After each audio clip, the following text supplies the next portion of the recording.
Sa tingin niyo mga kabarangay, nagkamali ba talaga si Coach Tim Con doon sa last seconds ng Game 6, no? Kung saan nagmintis ng dalawang free throw si RSJ and hindi niya nalagay sa lineup sa rebound play doon si Japit Aguilar o kahit si Troy Rosario, di ba? Kung nandun lang sana, kung nasecure lang sana natin yung bola last seconds, yung dalawang mintis, that's a 2-point lead lang eh, di ba? So mag-iiba sana yung story and meron pa tayong, I think, 9 to 10 seconds if I'm not mistaken. So, nagkamali ba talaga kaya si Coach Tim Con doon? Sa palagay ko mga kabarangay, yung lineup ni Coach Tim Con doon sa last seconds ng Game 6 nung nagmintis ng dalawang free throw si RSJ. Wala na tayong ano yun eh. Wala na tayong timeout. So, para sa akin, parang yung nilagay ni Coach Tim Con na lineup is more on offense na. Parang iisip dun ni, ni Coach Tim Con kung mapapasok yung dalawang free throw, hindi naman nag-expect si Coach Tim Con doon sa dalawang free throw na magmintis. So, nag-expect doon na papasok talaga yung kahit isa. Lamang ng 3 points ang TNT. Ang iniisip ni Coach Tim Con na more on offense na.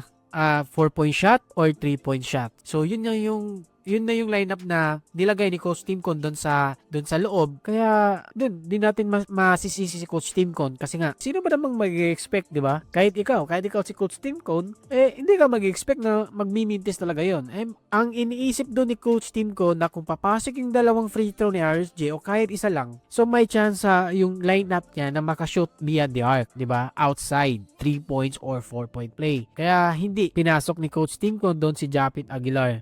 Pero yun nga, no, nung after na natapik ni Poy Eram, natapik pa talaga ni Poy Eram. Ay, naku, talagang again, bigyan natin ng respeto si Poy Eram. Alam naman natin na sa mga Barangay Nebra fans, talagang chinachat dun siya ng iyakin, no? First quarter pa lang, chinachat na siya ng iyakin. Pero credit to Poy Eram. Isa siya sa mga nagpanalo para dito sa TNT. Isa siya sa mga key factor this Game 6 na nanalo ang TNT kasi hindi na siya katulad nung Game 4, Game 5, di ba? Parang focus na talaga siya, hindi na siya nakikipag-away sa mga fans. This Game 6 is para talaga sa kanya. So, let's give credit to Poy Eram. Kaya, tapit ni Poy Eram ng last seconds, yun, na foul pa rin si RSJ. Doon na, no? Doon na. So, sayang.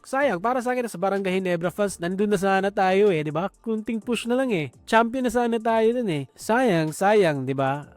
I know, kahit ikaw nanonood sa Barangay Never Fans, masabi mo sayang talaga. Hindi na sana natin pinaabot pa ng Game 7, di ba? Kasi lahat ng advantage sana kagabi, last game 6, lahat ng advantage natin nasa atin na nanalo tayo ng back-to-back game, so yung momentum nasa atin na. Nung last game 5 Sunday, so mahaba-haba ang pahinga from game 5 to game 6. So meron 2 araw na pahinga. Malaking advantage yun para kay Justin Brownlee na makapagpahinga yung kanyang kamay, di ba? Kaya naman malaking impact yun. Kita naman natin na kagabi, last game 6, nakashoot na ng 2 3-point shots ito si Justin Brownlee. So makikita natin na may progress na, no? Na di na masyado siguro masakit yung kamay ni Justin Brownlee kasi nakakashoot na siya outside. 'Di ba? Sayang. Nandun na sana tayo. Pero again, para sa Barangay Ginebra, we have a best shot pa rin last seconds. Imagine mo, 'di ba? Nag-close up pa rin yung game. Nakatira pa rin si Scottie Thompson ng 4-point shot. Yun nga lang, 'di ba? Outbalance, so mahirap na talaga. So, again, dito na tayo Game 7. Game 7, alam mo naman, 'di ba? As a Barangay Ginebra fans, di tayo nag-expect, 'di ba? Game 3 na-injured si Justin Brownlee and di natin to in-expect na aabot pa tayo ng Game 7, 'di ba? Muntikan pa nga tayong mag-champion kagabi, 'di ba? Muntikan pa tayong maka-score, muntikan pa tayong nakuha yung championship. May chance pa na tayo mag-champion last Game 6, 'di ba? So, again, as a Barangay Ginebra fans, iba nga ang naging istorya and what a turn around for us para sa ating Barangay Ginebra fans na ganito kagandang series na natunghayan natin, no? As a Barangay Ginebra fans, talagang hold on lang tayo. Suportahan natin ang ating Barangay Ginebra this games is mangyayari na nga yan bukas. So, for me, Barangay Ginebra ba rin magcha-champion dito? This is the sweetest championship ever kung makukuha natin ang championship this game. Despite, di ba? Kahit kay Brownlee.